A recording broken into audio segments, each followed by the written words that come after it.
So basically, it takes the end of the world for them to understand each other. Right.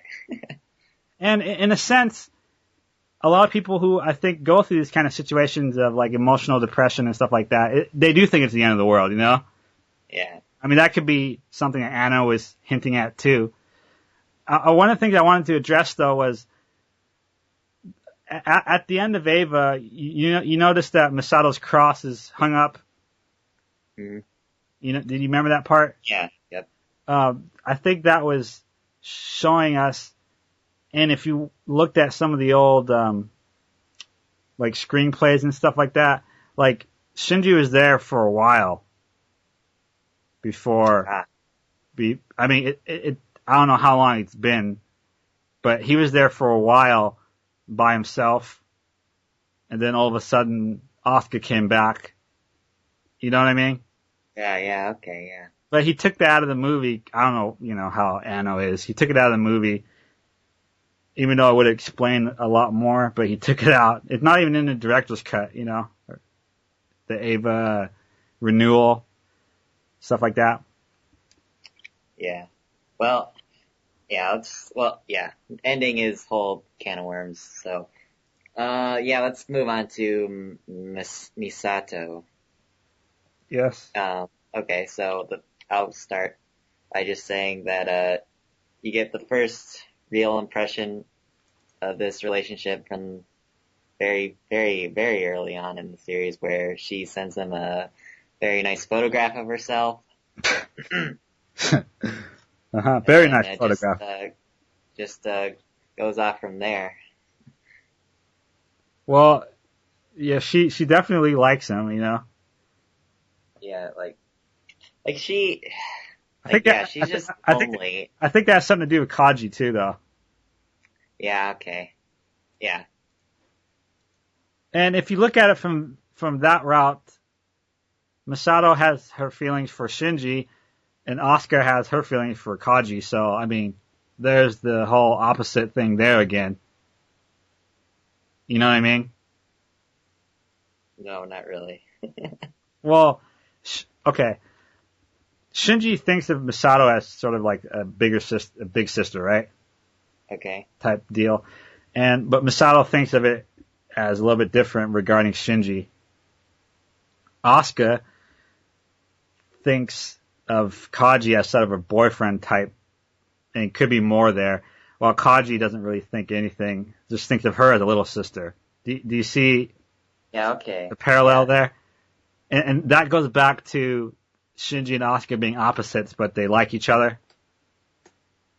Yeah. All right. But so, yeah. Wait, let me just say this. It just goes back to having them both having similar situations in different aspects, though,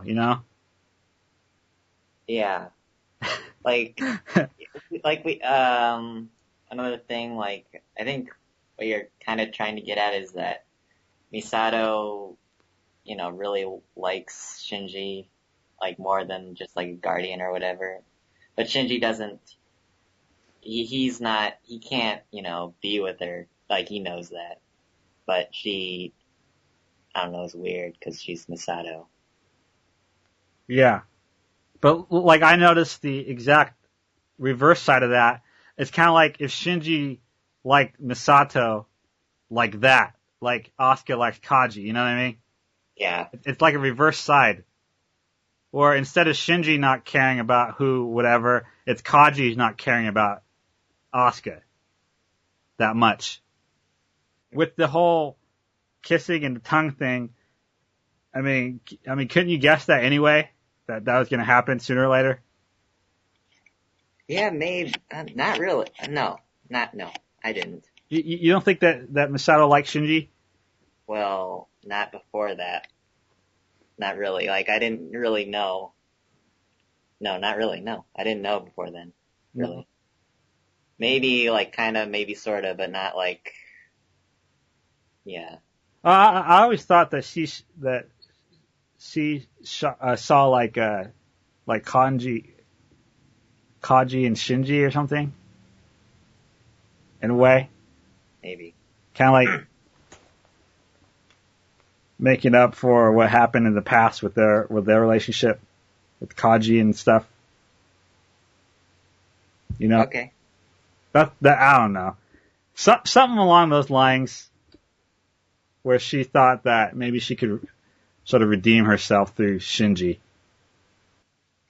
Okay, so let's address maybe some people think that in that scene where she kisses him in End of Eva that she's acting to motivate him. I don't even think that she's acting partially in that. Like, I think she's 100% wants him. Okay. I never really got the whole motivation thing personally, you know?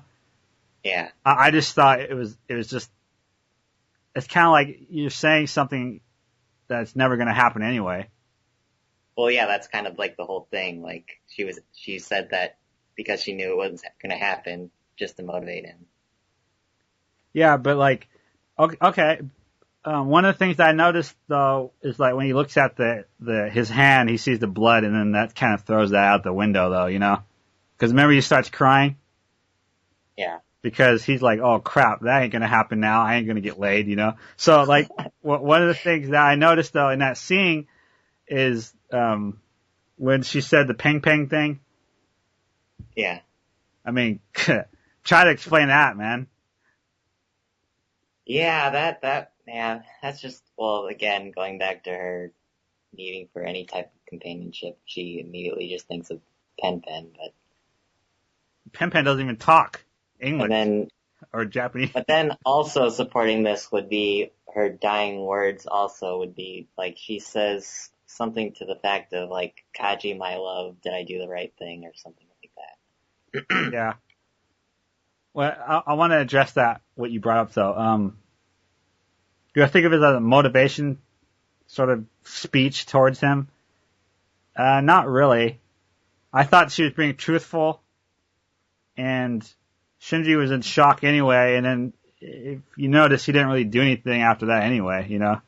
Here's two things that I think totally support my view, and I guess your view, would be she gives him her cross, and she kisses him for so damn long, and it was freaking tongue.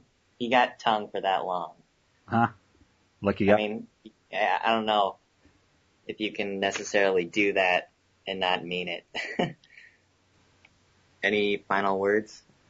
Yes. With having this relationship sort of explored in your video was really cool, man. I really like this kind of where you look at characters and I guess you could study them, you should say, you know. Yeah, okay, thanks. All Okay. right, so that wraps it up. Hope you enjoyed this. So, I don't know when the next Project Ava video is going to be out, but I'm sure I'll miss my deadline, like I have. So, thanks a lot for supporting me, and see you later. Okay, later, everybody.